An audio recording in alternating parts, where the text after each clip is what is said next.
Cigar Guitar Builder. My name's Adam Harrison, and I'll be joined today by Darren McDonald, and we are going to be talking about starting out on your Cigar guitar journey. We'll also look at continuing on in your journey as well. So it's not just an episode today for beginners, but it's certainly going to be around that kind of area. Again, big thanks to Ben Baker and the team at CB for sponsoring our little show. We're very thankful to them.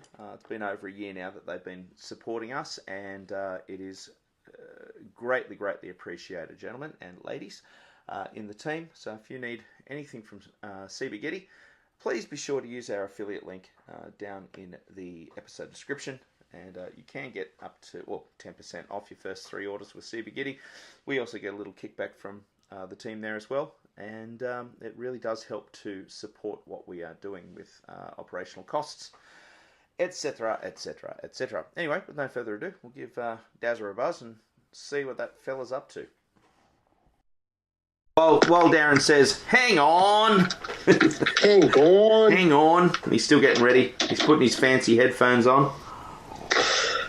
Yeah. I'm having a sip of my coffee. Somebody has to. That's it. Sip of Pepsi Max. Well, there you go. You're all set and ready for the day. So it is actually, it's a slightly different day for us to be recording. It's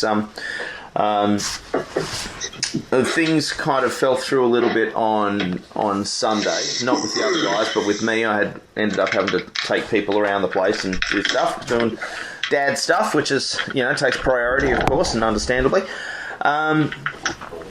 So Darren and I kind of we had a little chat yesterday, and I thought, let's do a podcast today. And apologies to Jesse and to Joe for, but both of those guys are working guys. It is a week through the week. I'm on school holidays at the moment, and Darren, you're in between gardening jobs at the moment, so you've just got a lull. Either that or just bludging. Or bludging, yeah. The good old Aussie pastime. Yeah. So, Daz, what's been going on, man? We'll just do a quick little catch up before we get started on our kind of our topic of today, which is beginning and beginning to build cigar box guitars. So we'll talk about that in a second. What's been going on with you? Me, I am being flat out babysitting grandchildren. Like. The other day when we had the heat wave, I was painting and felt like 50-degree heat. Yeah. And like the paint was drying as I was painting it on the wall. Oh my gosh. Yeah. So, yeah. Well, there's on the side of the tin. There's a little caveat there that they write. They say, don't use this paint if it's over 32 degrees.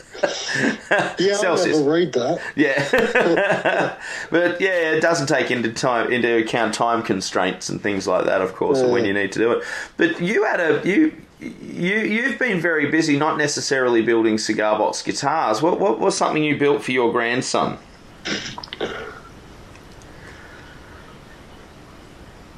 Oh, you mean the kitchen? The kitchen, man. Seriously, that thing is unbelievable. That was before Christmas. Oh, it was, yeah. Well, of course, it was a Christmas gift, but you've put a lot of time and effort into it. Ladies and gentlemen, let me tell you something here. This is a pretty impressive piece of kit. It must weigh over 40 kilograms, easy. Easy. Probably. It's this massive little kitchenette that has a working sink. And like everything's been hand done. Like the oven that you put in has got little wooden knobs on it, and but it's massive. It's literally, you could take that and you could put it into a little person's home. Like, do you know what I mean? Like, it is solid enough to be actually a proper piece of furniture. And, no disrespect to any little people out there, but what I'm saying is, like, it is a proper professional piece of kit. I thought you were going to say turn it into a guitar, but No, I don't think it would work. Well, maybe that'll be the next. Challenge in the group build challenge. Make a musical instrument out of your kitchen appliance or something like that. So who knows? Well, tell you what, Justin Stanchfield's picked a really interesting one for this round because he won the Diddley Bow challenge, and he's picked building a musical instrument.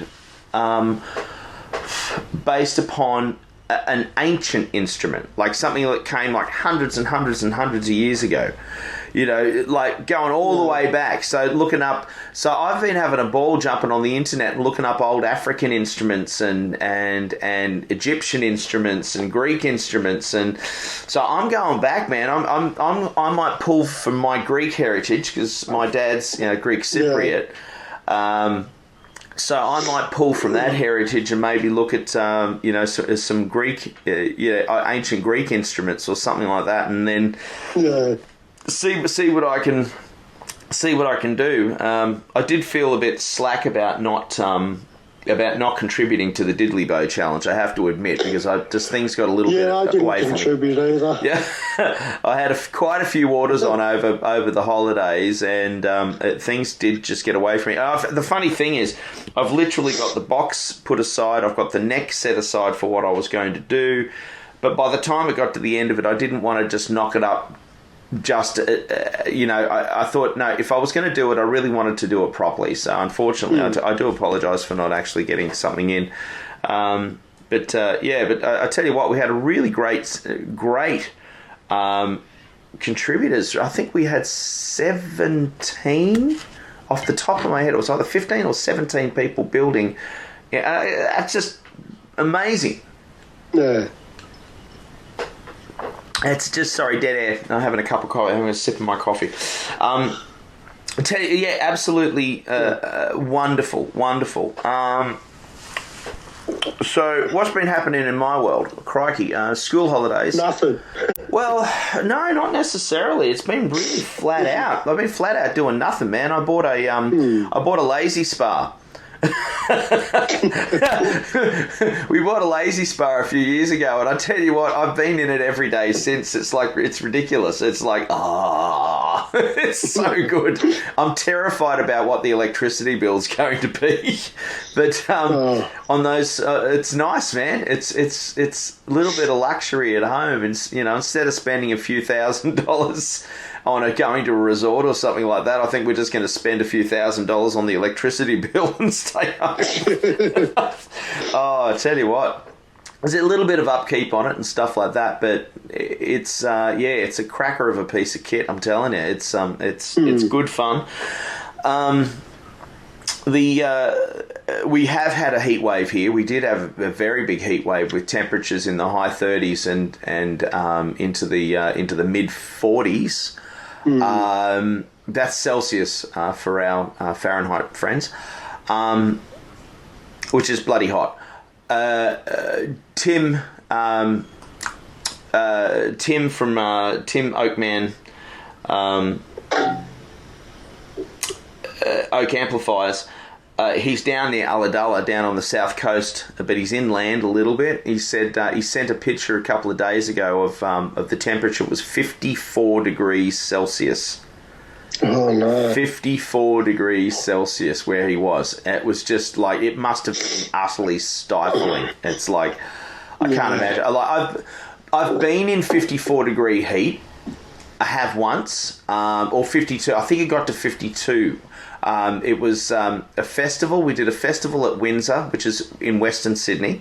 And I had a tent, and they took, outside it was 47 degrees. I've spoken about this before, but outside it was 47 degrees Celsius. Inside the tent where the heat was, because there were no vents in the roof, it was 50. It was 52 degrees inside. Like, someone actually took the temperature inside there. It was 52 degrees. And And that's the real reason. That's the reason I never, ever, ever use hot glue on any of my builds. Yeah. Because everything was falling off the guitars. The hot glue was melting. It was just insane. I had sound holes falling off. I had piezos not adhering. They'd come off inside the box. I had to, thank God I never seal my boxes up completely. I only ever screw them shut. So I was frantically opening boxes and using super glue to reattach piezos to the necks. And oh my God, it was insane. So, yeah. The funny thing about that heat wave, 2 days later, it was freezing friggin' cold. Oh, it's insane. We had the heater on, not last night, the night before. The day after the heat wave, I had the heater on in the evening, trying to warm the house up. We had the spa set at 34 degrees Celsius, which was just beautiful until you got out, and then you got, yeah, it was, I think we had 15 degrees Celsius. It was just insane. Jeez. It was crazy. It was just this fluctuation. And it's just absolutely nuts. I've got the sniffles out of it, and because your body's trying to keep up with what's going on. It's crazy. And then down in Victoria, they've got these absolutely insane bushfires that have just been horrible down there. So any of our Victorian listeners, our heart really goes out to you. As Darren and I both live in the Blue Mountains in Sydney, we know what it's like to go through pretty hard bushfire times. So. It's not a lot of fun, let me tell you. Anyway, the other thing I've been doing is putting back together my old hi-fi system from the shop, and I dug out the amplifier, which was a little Raypar amplifier, little 1970s solid state amp, and I got my record player out, my what is it, the turntable that a friend had given me, which is just a lovely piece of kit, and I didn't have any speakers, so I went to the Cancer Council up at Katoomba.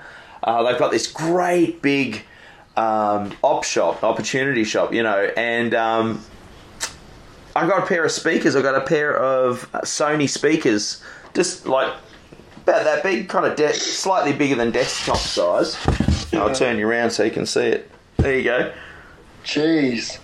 And I got them for $6.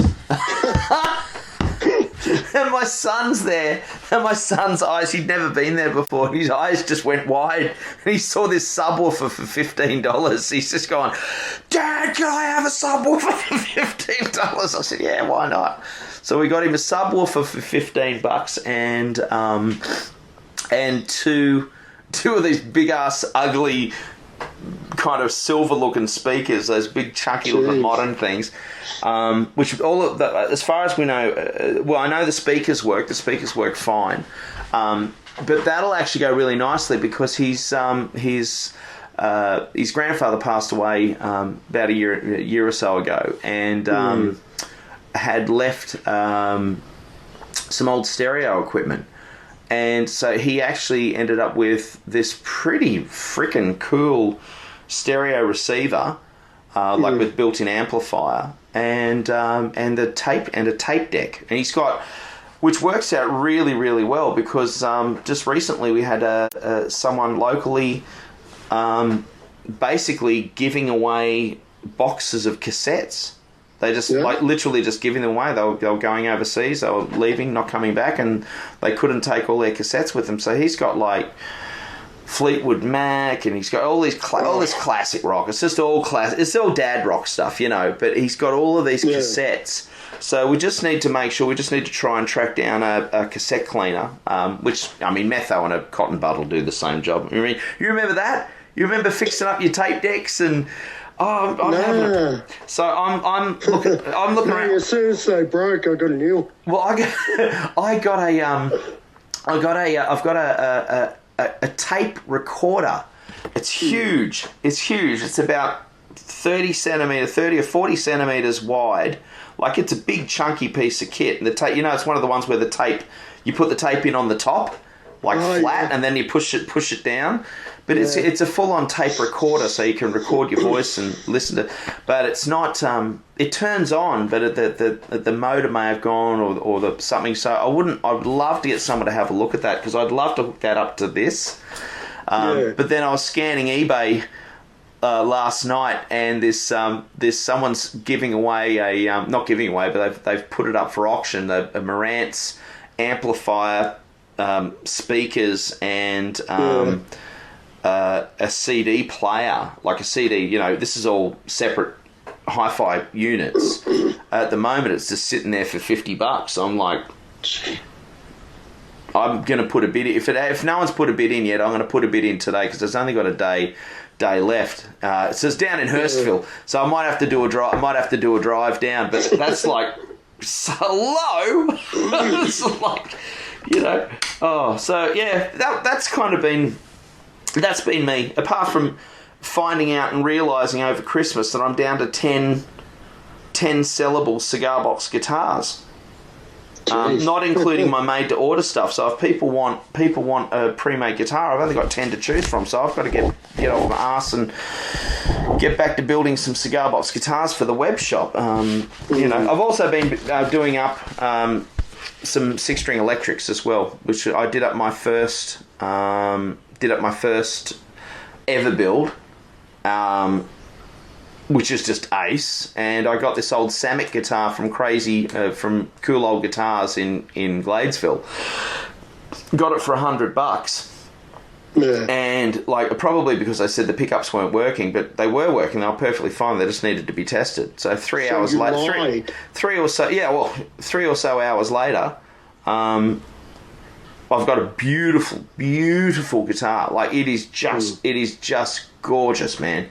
The frets needed a little bit of attention and stuff, but what a guitar! It's just fantastic. So that'll go up on the website soon. So that kind of thing. But anyway, let's get on to today's topic, which is building your first, or starting out building cigar box guitars. Wow. So there's a whole range of different things that we could be looking at. Let's look at the first thing. Let's talk about where. Let's talk about where you're going to do it. Where to build it. So in a shed. That's great. Some people, put your hands up, everybody, if you have a shed. I can't put my hand up yet. I don't have a shed yet. Darren's got a beautiful shed. Darren's got, I don't know if you've seen on the YouTubes and all that sort of stuff, but Darren, you built that yourself. That's all hand done just by you, putting the effort Pretty in. Much. I'm in a process now where I'm doing exactly the same thing.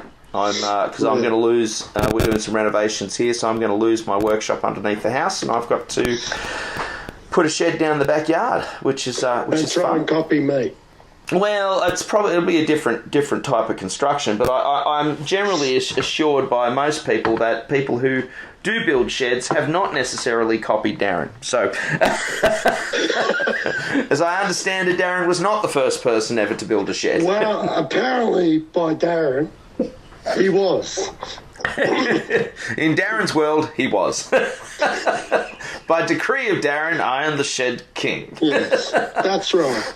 So yes, I'm really excited about it. I've been looking at, I've been watching a lot of videos, YouTube videos. I've struck upon one which was I can't remember his name now. He's got 1.2 million subscribers. He basically is an American bloke who owns a butt ton of land over in America, and he builds sheds all over them.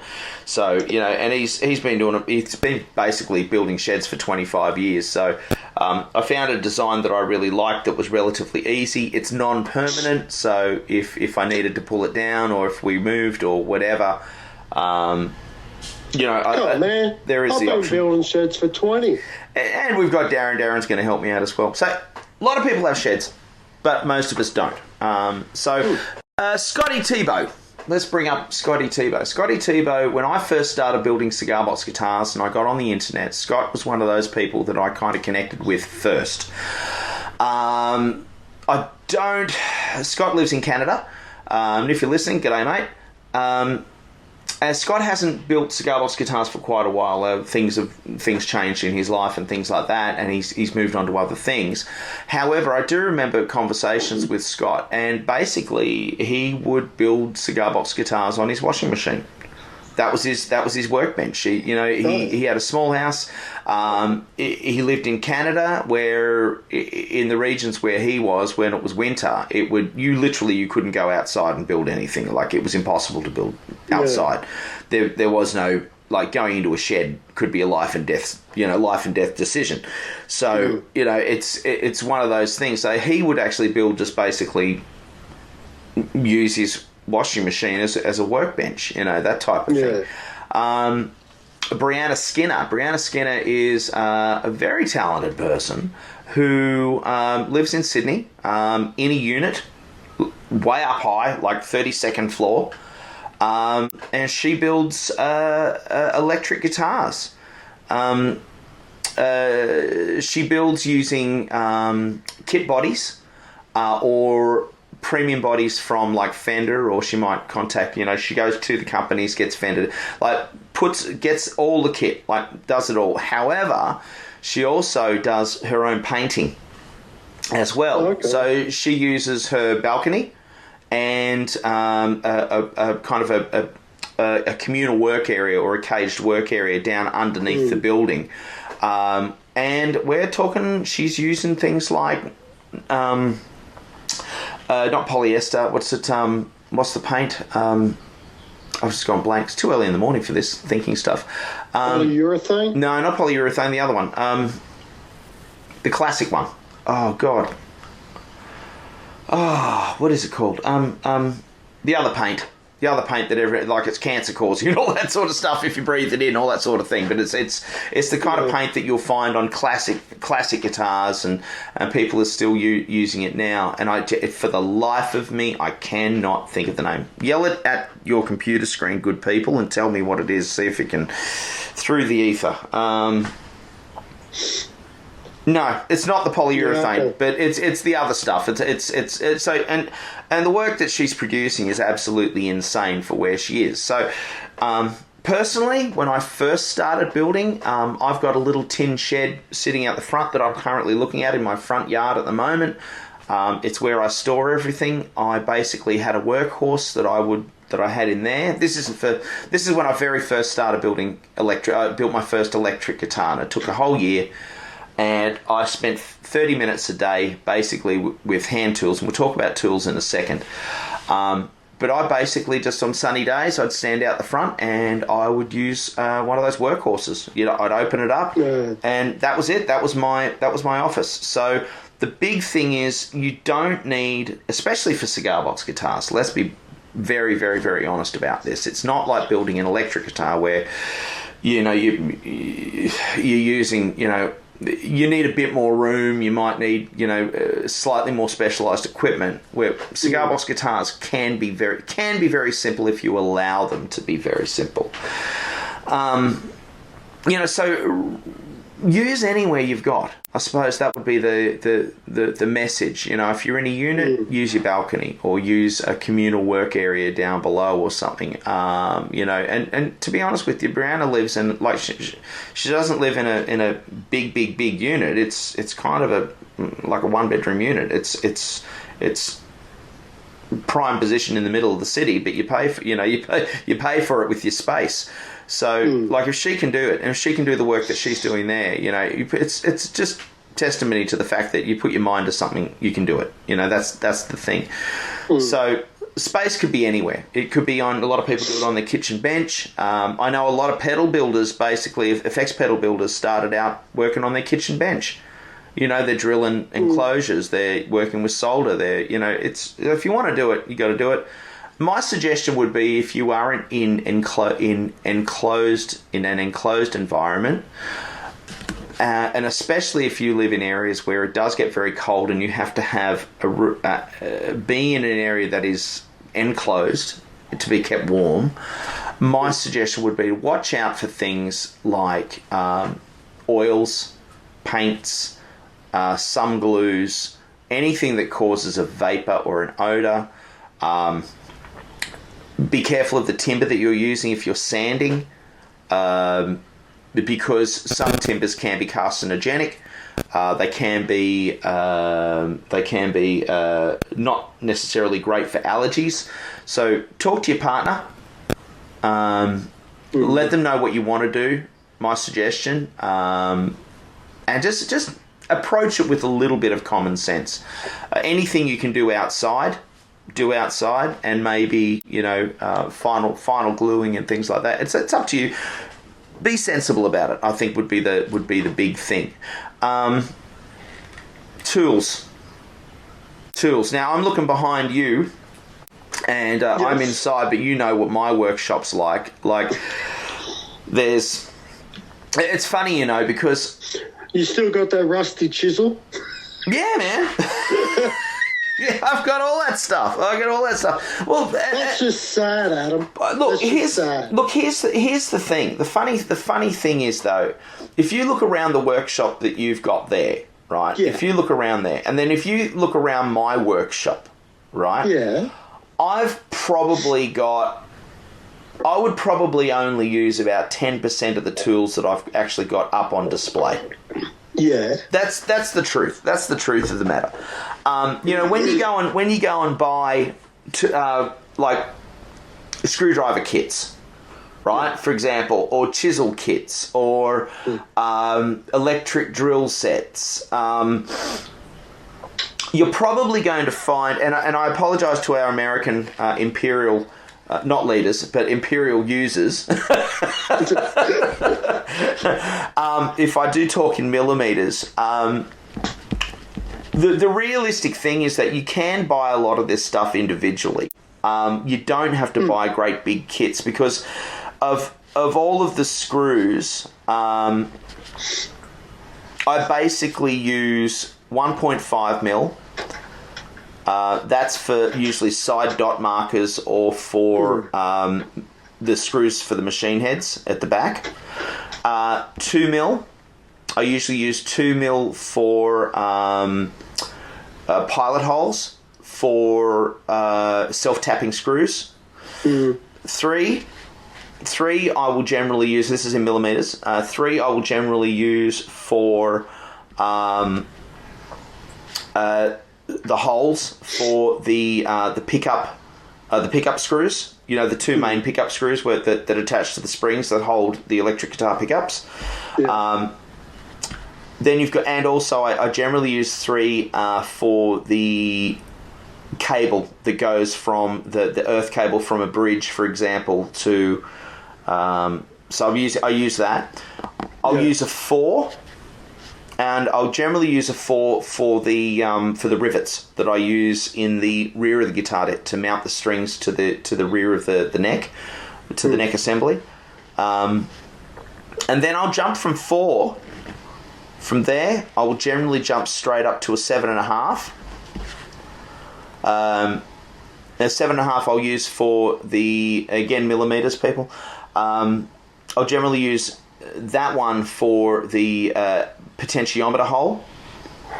So to screw the holes in for potentiometers, I'll use an 8, and the 8 I will generally use for the bushings for acoustic tuners, and then I jump from an 8 up to a 10. All right. So I'll go from that to the 10, and that's usually for output jack hole and for the larger machine heads, the enclosed machine heads, like electric guitar machine heads. So if you think about a set of string, a set, you've got 1, 2, 3, 4, 5, 6, 7. Now that's 7 drill bits. Mm-hmm. All right. When you buy a pack of drill bits, you'll generally get twice that amount, right? And it's just not necessary. It's honestly just not necessary. So instead of buying a big pack of drill bits that you're never going to use all of, my suggestion would be, or a suggestion would be, just to buy them individually. Because you can actually pick them individually, or the shops have got them. And they'll usually sell them in little packs of 3 or 4. Yes, sir. In saying that, I have two things to say. Yes, sir. If you don't know what Adam's talking about, people, don't worry, neither do I. So we're talking to the drill bits that go in your electric drill. I know. But in buying single drill bits, Yeah. sometimes it's cheaper to buy a pack than to buy them singularly. It can be, but, you put your money where you want. I've invested money. I know where I want to put my money. I've invested money in I got a nice little set. Of drill bits that I use, and they're really sharp and they're really nice. The large ones actually resharpen quite nicely as well. So I don't know. It's an option. And all I'm saying, people, is this is just an option. You can get them, and you can actually get them in fairly cheap. Yes, I'm also thinking from an ecological point of view. I don't like waste. I'm not big on it. I'm trying to cut back a little bit on waste a bit. Having said that, the caveat to that would be: are you spending more than on packaging? And you know what I mean? It's that kind of thing. But realistically, what can you do? What could you do if you had a 2? If you had a 2, if you had an 8 and a 10, realistically, 2, an 8 and a 10, you could start with a 2, an 8 and a 10. If you didn't have a lot and you had to scrounge and scrummage, the 3 drill bits, that would be fine. You can use hand drills. Hand drills are fine. But I've got so... Yeah, I know. That's what I'm talking about. Let's look at all that waste. Obviously, but that's no waste. Yeah, but you don't use all of those. Yeah. You don't use everything. I use everything. You use everything. There is no amount of tool that I don't use. I am. Look at that. I'll put my... Look at that. Jesus Christ. All right. So what Darren's doing? Darren's walked over to his tool chest at the moment, and he's opening the drawers. Right. And there's more tools than I've ever seen in my life, and I will guarantee that you don't use all that shit. Yeah, most of the time. Jesus. All right. Start off with, look, and yes, you can go out and get it. That's how I built my shed. I like the idea of one of the things that I like is that I'm trying to, in my life, I'm trying to reduce clutter a little bit. So I'm trying to just get out those things that I specifically use and get rid of everything that I don't use. So for me, the drill bits are one thing. Anyway, look, yes, you can just go to your local hardware store and just get a cheap set of drill bits. They're inexpensive, but you will find that you'll probably only use those ones that I mentioned or their imperial equivalent. Other tools. Okay, so you got drill bits. The other thing would be obviously a couple of different types of saws. Now, if you're starting out, you may not want to invest in electrical equipment to start with. You may not have room for electrical equipment. So a couple of saws that I would suggest would be a coping saw. Yeah. I've got one of them. Yeah, coping saws. I've been using my coping saw a lot, especially since my my bandsaw has basically shit itself. Did you look after it though? No. It's been horribly neglected. In fact, the more that I'm building, the less I'm actually using it. So it's almost becoming superfluous in a way to what I actually need. So a coping saw is great. Coping saws are fantastic if you want to cut headstock recesses. Yeah. If you want to cut out the holes in a cigar box to accept the neck, they'll go around corners. You can do shapes. You can cut headstock angles. There's a whole range of things that coping saws are really, really handy for. They're better for the more delicate work. I wouldn't be cutting anything thicker than 1.5 centimeters really. I used one just recently to cut out the shape of a 6-string guitar headstock that I was working on. It worked fine. It needs sanding. So coping saw is the first one. We'll talk about sandpaper in a second. Coping saw is the first one. The second one is just a normal handsaw and miter box. So you can get those really inexpensively from your local hardware store, and they usually come in a set. You'll get a little miter box, which is really handy, and a miter saw. And a miter saw is kind of the squarish looking one. Miter saws are fantastic. They are really brilliant pieces of kit. You can use them for a whole range of different things. The biggest thing really I would think would be to cut box corners if you needed to. Cutting off on a nice straight angle. Obviously for the top and bottom of your guitar if you wanted to keep it nice and straight. They're very handy for cutting out your recesses as well. So if you wanted to do, go and check out Glenn Watt's video on YouTube of building your first guitar, and you'll see what I'm talking about. But you can use a miter box to actually cut the if you want to lower or thin out the length, thin out the thickness, for example, of your neck tenon that's inside the box. Go and see what Shane Spiel does, how he recesses his necks to improve acoustic volume. You can actually use your miter saw and box to actually cut those little recesses in the neck, and then use a chisel to basically hack out the timber you don't want. Which brings us on to, so that's a coping saw and a miter saw, and really that's kind of the two saws you really need. You know, you can do everything by hand.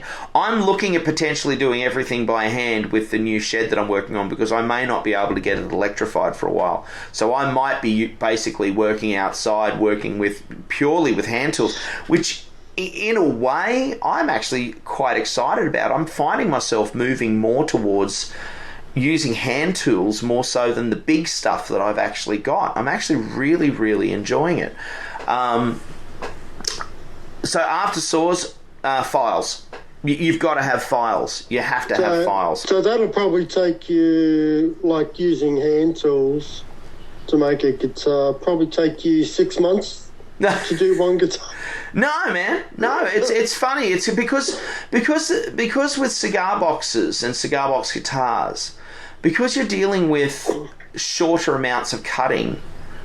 You're not cutting out large guitar bodies or reducing thicknesses on large planks of timber. You're using smaller pieces of timber, thinner pieces of timber. You're using plywood. You're using even building our rustic styles of guitars that we build. You could do it the whole thing with hand tools. In fact, here we go. I've got this guitar here, my Black Pearl guitar. There you go. That's been built using a piece of Meranti for a fingerboard. This is a fretless instrument I'm holding up and showing Darren. It's reclaimed timber for the neck. I haven't used a table router. You can see it's slightly squared off just here. Everything about this guitar screams handmade. Like, it is literally a handmade instrument. And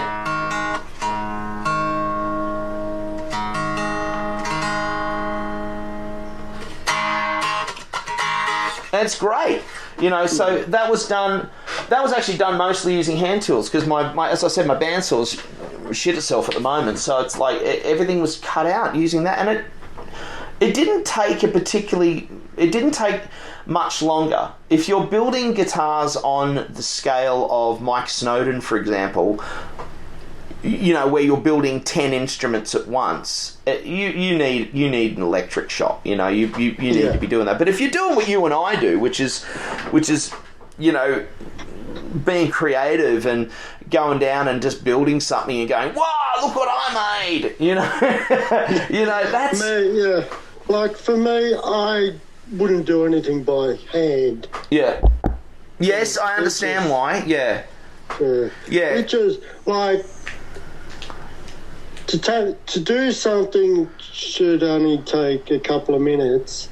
Like to do it by hand, it would just drive me nuts sitting there for hours cutting. It's funny. See, it's funny. I do have a bad elbow. I've got tennis elbow in my right arm. So I find doing fretwork, that repetitive strain of moving back and forward, I can find that with sawing. I can find it on some days a little more difficult. I'm probably going to get myself an arm brace. I might end up with a brace or something, but it's getting better. I've been exercising and looking after my diet, and I'm finding that my elbow's actually been better. I've been doing a hell of a lot of physical work, like lifting large amounts of timber. I've had to take timber from the front of my property to the back of my property where the shed's going to be, lifting heavy bulks of timber. My elbow has generally been really good, so it's keeping strong. A lot of people, if you do get a shed, or you're like Alex Lechner, for example, who's got that great big shed that he has there, or Joe, for example, who's got his shed. Jesse's got this big area. Yes, having power tools, like Tim the Toolman Taylor. I don't think so, Tim. That's obviously, that's like, there's nothing like firing up a bandsaw to get the blood pumping and the concentration going, But I don't know. I'm slipping back into this kind of this real love of doing things by hand. Anyway, so that's cool. Like I've seen videos. But we're talking about. Sorry, Darren. Yeah. I've seen videos of people. They get this big chunk of hardwood, and they go there with a little tiny saw, cutting. Oh yeah, no. It's there. You got. But that's usually wrong tool for the wrong job. Yeah. Wrong tool, wrong job. If you look at Carmine Street Guitars, if you go and look at Carmine Street Guitars in New York City and you watch Cindy Huledge, who's this small woman, and she's working with these massive pieces of timber, these massive pieces, all these oak, this massive pine, not oak, these massive pine beams which have come out of buildings. And she and Rick Kelly would be nearly 80. He must be. He's just had his birthday. Yeah. And Rick Kelly's not necessarily a young man. And if you watch those two unlikely people working with these heavy timbers, they do it with ease. Well, ease. Yeah. And I'm doing ease with inverted, inverted speech marks or whatever. But they're using the right tools. Have a look at them. Go and watch the videos of how they're cutting this stuff. They're cutting it by hand, but they're using these massive saws, right, with these sharp teeth, and they're allowing the saw weight to cut through this timber. And this is old growth pine. This isn't soft white pine that you just get from your local hardware store. We're talking old growth pine, which has been maturing and it's been gassing out and it's been losing its moisture and it's been crystallizing and doing all of this stuff. And it's been holding up buildings in New York City, but they're using the right tool and they're using the right technique. When you watch her cutting that wood, when you watch Rick Kelly cutting that wood, and they're using that massive saw that they've got to cut those enormous chunks of timber, that's why they can do it. If they sat there with a normal handsaw, you'd do yourself in. You wouldn't. You just wouldn't do it. But when you're using the right tools, and they of course have a full working shop with they've got router tables and pin routers, and they've got all this old stuff there that definitely makes life interesting and would be heaps of fun to use, but. We're talking about just starting out. So all of that stuff's generally not necessarily files. You definitely need files. You need a rough file. You need a smooth file. And if you can get one, get a Japanese Shinto rasp. All right? Japanese Shinto rasp is a file that's made out of crisscrossing hacksaw blades. All right? And it is absolute. They are a godsend in your workshop. So if you want to round off necks, if you don't have access to a router table or a router, it is the best way to remove large pieces of timber. Get yourself a hand file, a hand planer. A simple number what number is it? Number 2? Stanley hand planer. You can get them anywhere. You can get them at your local hardware shop for next to nothing. I mean, they're not expensive. I use mine all the time. I put oversized fretboards on. Yeah, perfect. What number's that? This is... What do you got there? Oh, He's just having a look. It's the small. It's about 30 centimeters long or so. Just a simple hand plane. I've got one. This is a jack plane. Jack plane. That's it. Thank you. Yeah. All right. So it's a jack plane, and they are wonderful. I use mine all the time, and I usually use mine for. I generally, when I put a fretboard on a guitar neck, it'll be oversized. So then I just put it in my vise, and I just take off the excess material and take it down to the same length. I use it all the time, and they're great. I just found the number. What is it?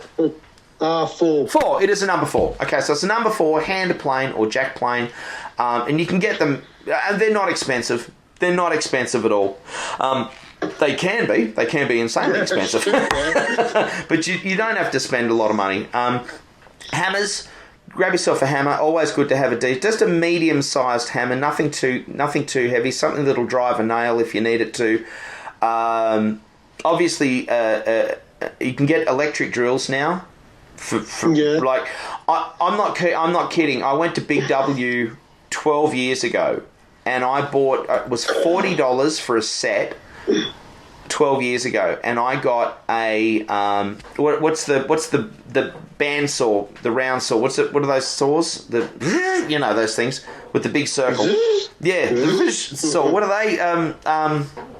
Like a table saw, and you got the saw that's in a table saw. What's that? I can't remember the name. That's a circular saw. Circular saw, thank you. So I got a circular saw. Yeah. It's called a power saw. Power saw. Okay. So I got one of those, which if you don't have a table saw and you want to cut fairly straight lengths, you can actually do it with that because of the saw blade itself is a straight line. You can actually cut up that straight line. It's possible to do that. And then use a hand plane if you wanted to, just to get it to some sort of to get it to that thickness that you wanted it to get to. I bought one of those, and I bought an electric drill, both cable, obviously, and green and ugly. And you know what? I'm still using them to this day. I still use them. They were $20 each. I've never replaced the blade on the saw ever. It's never needed it. It's brilliant. Like, it is. They are absolutely essential pieces of kit. Just hearing you say that, you've never changed. I can hear my power saw sitting on the bench shaking. But it's true. Seriously, you have to learn how to look after your tools. I've never ever replaced that blade. It's just sad. And it just and it's noisy and it's wonderful and it's I got no idea. I got no idea how to change it. It just goes and goes and goes and goes. And it was $20. You have to come to my shed to get a rundown on how to use a shed. Why don't we do a video on that maybe one day? I'm using on updating tools and things. We might be able to do that. All right. So saws, jigsaw. You can get a jigsaw, obviously. Coping saws and jigsaws are almost the same thing. Just the coping saw, obviously. I have several. Yeah. I've got one, and again, this is an old one that I got from. I actually bought it from the reject shop. I bought it from like one of those $2 stores, right? I think it cost me like $15. And all I do is just change the blades every now and again. And mate, it goes. When I need one, it just goes. And in fact, I'm going to be honest with you. There's a jig that you can actually use to turn your jigsaw into a bandsaw, because I'm thinking I'm not going to replace my bandsaw. I can't be bothered replacing it because I just don't use it very much. So, and you actually mount it upside down on a board, and you actually cut. Like with the blade going up like that, you can actually cut. Yeah, I've tried that several times. I might give it a go. I've got one of those little workbenches. Yes. The Black & Decker. Yeah. And it has the 2 windy bits on the outside. Yeah. Oh, and you just wedge it in there. Yeah. Oh my God. Sit it flat. and squash it together. There you go. Off you go. Gee, well, there's this, and this is the thing, make it work. Just make it work for you. So we got saws, we've got drill bits, we've got obviously hand drills. Whether or not you get a cheap hand drill, you can get these drills cheap as chips anywhere. Even for Christ's sake, IKEA sell them. IKEA sell little toolkits, and you can build a guitar. Buy them from IKEA. But do you know what I mean? But you could use one of those toolkits to build a simple cigar box guitar. You could. Yeah. Apart from the fact that it doesn't have files and stuff. Sandpaper, because you don't want splinters. Sandpaper. I use 250 grit. And I use 120 grit, and that's the only sandpaper I use. I don't use anything over 250. I don't need it. You don't need it. In fact, I use 80 grit. Yeah, 80 grit's great just to hack away large amounts of what you don't want. The other thing you can get if you wanted to, and you can get that. You don't have to get these brand new. They are around. If you have a little look and you go to like bric-a-brac stores, or you go to like boot sales or to markets, go and have a look at those guys selling old tools. You'd be surprised. A spoke shave.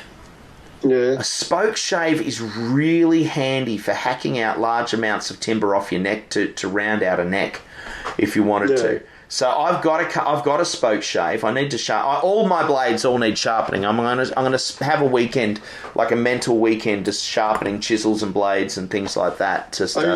Really? I want to. I did it 8 years ago, and it was a great weekend.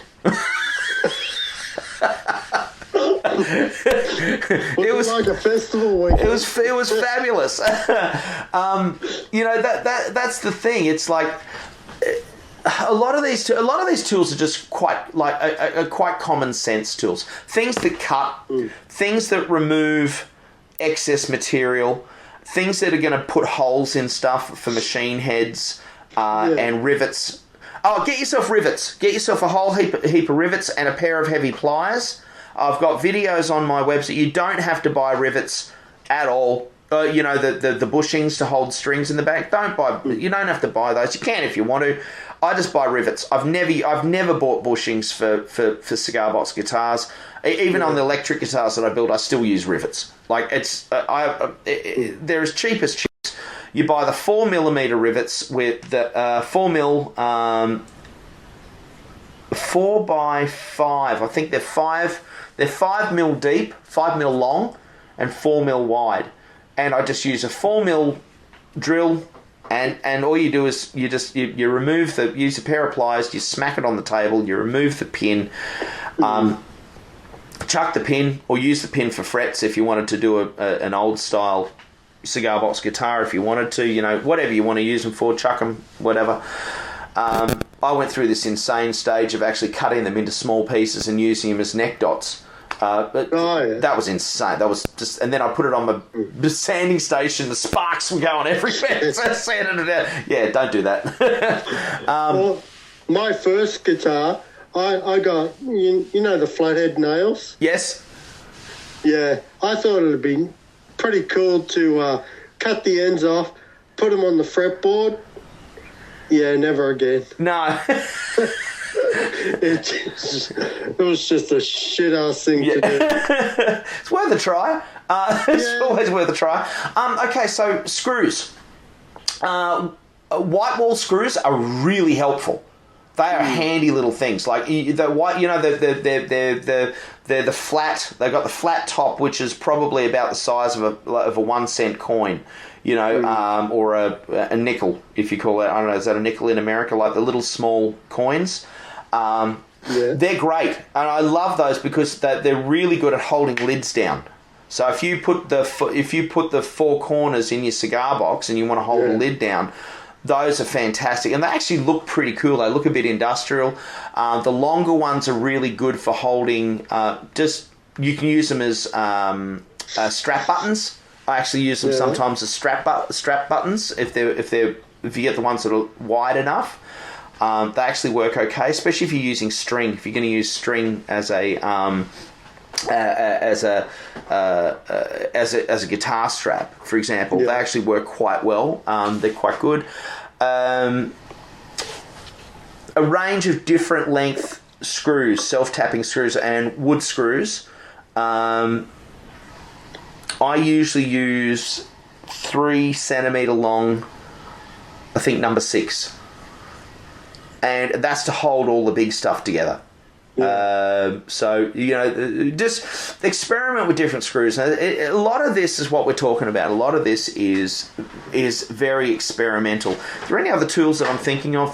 So we've gone through drills, drill bits, files, sandpaper, hammer. Hammers are great to have. Have a couple of size hammers if you want to. A small hammer and a medium-sized hammer. If you're doing frets, you don't necessarily have to have a proper fretting hammer. It's not really necessary. It's you can use the rubber mallet type, which are good because they don't dent. They don't dent the frets. My suggestion is though, when you start out, don't do a fretted guitar when you start out. Take it step by step. Do one of these. I'm holding up a little fretless. Start off with a nice box, a nice size box. So let's move on from that to the type of boxes that we can use. If you're going to use a cigar box, my suggestion would be something that's a little bit deep. Get something that's got a nice depth to it. Nothing too thin. Only if you want slightly louder acoustic resonance.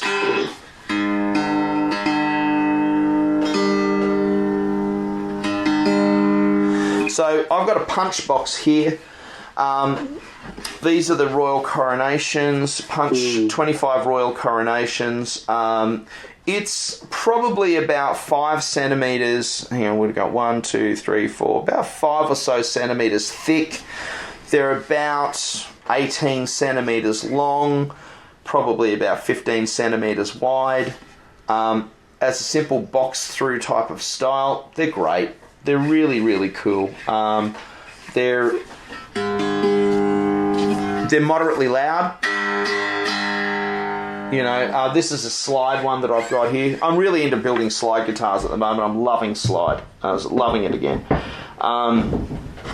And it's a good size. It's a good size of box to actually use. They are great. A bigger box can be quite handy. Use one where if you can, the thing that's good about the Romeo Juliet boxes and the punch boxes is that the lid simply sits on top of the box. When it closes, there's no overlap. There's no extra thickness to cut through. Some lids have their own thickness and have their own rim. They can be a little harder to work with. Maybe try not to use cigar boxes that have a curved top. Only because it adds to the complication of the build. To start out, and the thing is, the Punch and Romeo Julieta boxes, they're usually and the Party Gas boxes as well. Those yellow Party Gas boxes are probably the most prevalent. They're probably that you'll see more of those probably than anything else. And I've got to be honest with you, they actually sound really, really good. They're actually made using plywood. A lot of your very fancy looking cigar boxes are actually made using MDF. And I'm going to say this, I don't think MDF sounds as good as ply. I think MDF is they're a bit thuddier. Solid timber boxes sound great, especially if they're made of cedar. They are punchy and lively. Every time I won't not use MDF boxes, but I usually use MDF boxes for electrified instruments, as in where I use electric guitar pickups. Because I just if you want an acoustic instrument, especially if you're using a piezo, or you want to play it, or you figure, okay, even if I put a pickup in it, I'm probably going to play it mostly just sitting in the lounge room, just sitting quietly. My partner's not necessarily going to want me wailing through an amplifier 24/7. Probably not. That's the thing. So and most of the time, let's be honest, when we pick up a guitar, I don't know about you, but when I pick up a cigar box guitar, I sit there and basically just I play acoustically, that type of thing. Well, yeah, pretty much. I very rarely put it into an amplifier. Yeah. Unless I have to. Yeah. That's it. Playing live is a different story, but we're talking about starting out. So those boxes would be the boxes that I would suggest. And especially if you're in America, they're very easy to get. Even in Australia, yes, they can be more expensive if you jump on eBay and stuff like that. But go on Marketplace, go on Gumtree if you're in Australia, and and on eBay. Like you can get cigar boxes. It took me a few months, but I've put together actually a really, really good stash of cigar boxes. We were given some. Darren and I were actually given some very kindly by Gavin Favell from Gavtar Guitars. Who I don't know if Gavin's going in a different direction or if he was just feeling very very generous. Like you and I sat back and just kind of our jaws hit the floor. But that was very kind, as well as some bits and pieces. Reach out to your community. Reach out. If you're in the group and you, for example, obviously you're probably in the group. If you're not in the group, go and sign up to the Cigar Box Guitar Builder. It is a private group, but we'll give you a thumbs up. Just remember to answer all of the questions so we can give you a big thumbs up. We've had a nice little influx of people coming through and real people actually filling out the proper stuff, which was great. Talk to the people online. Alex does that a lot. Braden, 66 Salvage, also does the same thing. American Heritage Guitars. These guys are all talking to each other and sharing equipment and sharing, someone needs a particular thing. It's like, these guys are real rustic builders. These guys are not necessarily people who will go to their local luthier store and look for the latest fandangled equipment. They're building totally recycled instruments using whatever they can get their hands on, and that's beautiful. Talk to people in the group. If you're new to the group, introduce yourself and say, hi, I'm from this region, I'm from Bathurst, or I'm from Denver, I'm from Budapest, I'm from, or wherever, it doesn't matter. Hi, I'm in the group, I'm here, and I want to build and I want to connect with some people. So talk locally with people, and you'll make friends. You'll make friends in this group. It's a really, really nice place. That's the easiest box. Wood, obviously, look, oak and pine are really, really, really easy to get your hands on. I have nothing against using white pine for a cigar box guitar neck, as long as you're not hacking it out. I'm going to be honest with you. I've built heaps of guitars using white pine. You've got to keep it thick. You have to keep it thick. I would put on, don't do any recesses in it. But I've had guitars come back after 10 years, and that I've seen, and they're in the same perfect condition that they were when I built them 10 years ago. Don't put like the heaviest string, because you're going to get a bit of neck pull that's going to pull the neck up a little bit. But even if it does, if it's a fretless instrument, it doesn't really matter. But use a sensible gauge of string, and what sensible is, because if you sit there and you strum the strings will move really, really comfortably and easily. Like if you're looking there, Darren, I've got a nice amount of give. These are probably on the tighter side for this instrument. But that's, use a bit of common sense when it comes to what you're doing with the timber that you're using. Oak also is brilliant, whether it's red oak or white oak. It's also very easy to get from your local hardware store. And the other thing is, if you're in America, everyone over there uses poplar, and poplar is a great material. I've managed to grab myself a stash of timber. I've got myself a whole heap of cedar. Now, cedar is a relatively soft timber, but it makes beautiful necks, really resonant necks. But again, I will use a fretboard on that just to give it a little bit of extra strength. And I usually, with something like cedar, I don't cut any recesses in it. I'll have it sitting directly under the board. You know, and even if anything, I'll generally put a little piece of timber underneath inside the box, just to lock it in, just to give it that little bit of extra support. Use pine. If you want to start off and you're not sure about the tools you've got, or you've got old tools which are maybe a little bit rusty, use pine. It's an easier timber. It's an easier kind of timber to cut.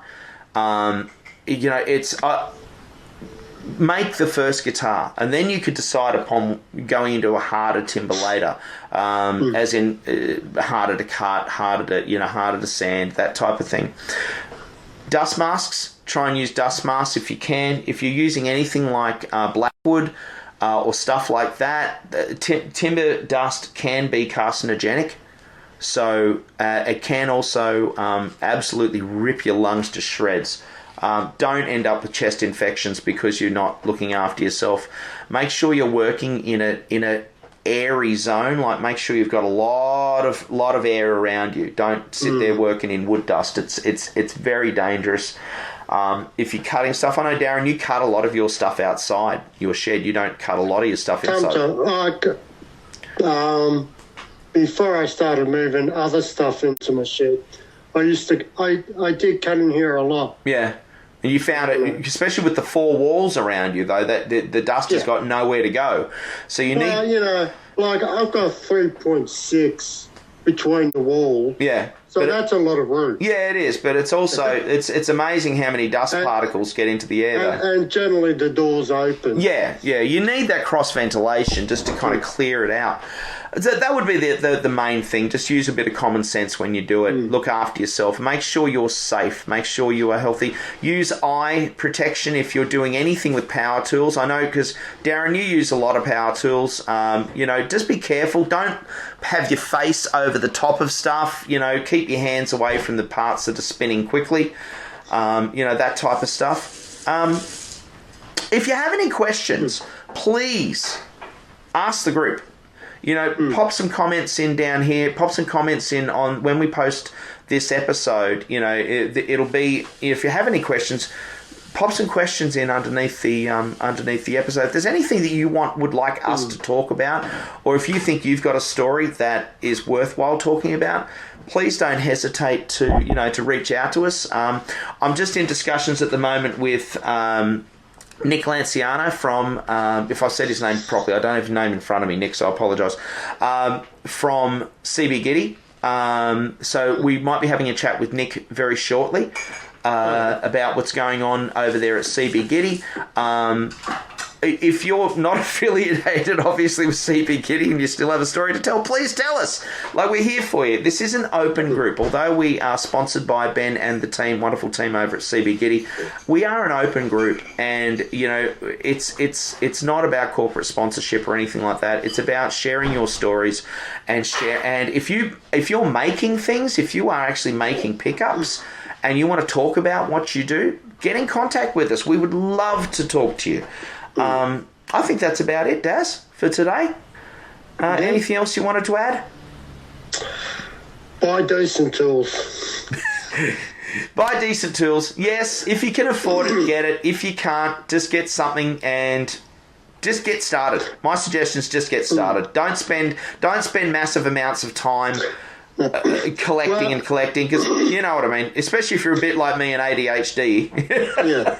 Well, even if you can't buy good tools, don't settle for the cheapest, because they're generally made out of a metal that's not really good. Try and get somewhere in the middle of the range. Yeah, that's quite good. If you are on a very, very, very tight budget, because let's face it, with the world the way it is at the moment, things are very, very tight. If things are tight for you, my suggestion would be go to boot sales. Go to second-hand stores. You would be surprised at the quality of material that you can actually get. you can actually buy. I'm looking at getting those the saw files to resharpen teeth. I've got some beautiful old saws, like fret saws and things like that. Oh, that's right.